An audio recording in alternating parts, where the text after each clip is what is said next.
महाराष्ट्र राज्याचे लाडके उपमुख्यमंत्री अजितदादा पवार यांचे चिरंजीव जय पवार यांचा विवाह सोहळा बहरीनमध्ये अतिशय उत्साहात पार पडला। नमस्कार, माझा इंडिया न्यूज। अजितदादांचा चिरंजीव जय पवारांची लग्नानंतर कॅप्टनने वेधले लक्ष, म्हणाला माझे लग्न अत्यंत माझ्या जवळच्या मैत्रिणीसोबत आले आहे।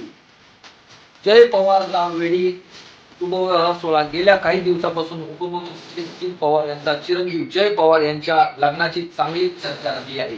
आता लग्नानंतर जय पवार यांनी सोशल मीडियावरती पोस्ट शेअर केली आहे।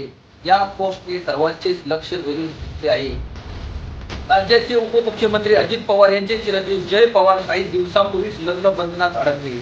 जय यांनी ऋतुजा पाटीलशी लग्न केले आहे। त्यांचा विवाह सोहळा हा डेस्टिनेशन वेडिंग आहे।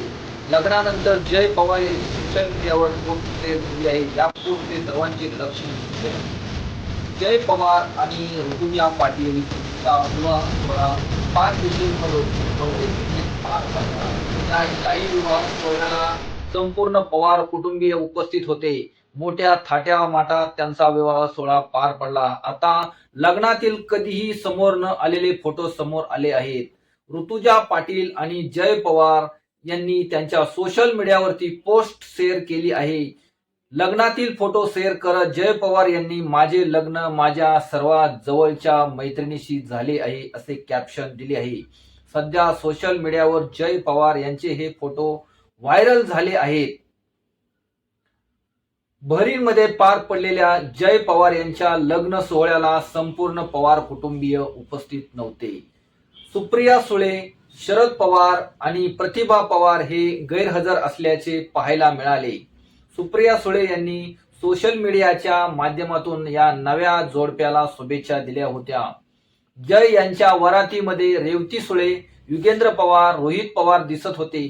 त्यांनी जय पवार यांच्या नव्या प्रवासाचा आनंद साजरा केला।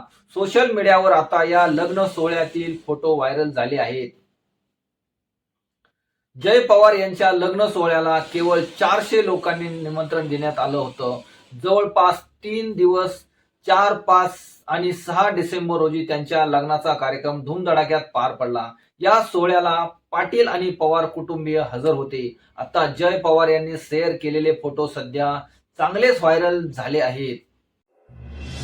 अशाच प्रकारच्या नवनवीन मराठी बातम्यांसाठी पाहत राहा माझा इंडिया न्यूज।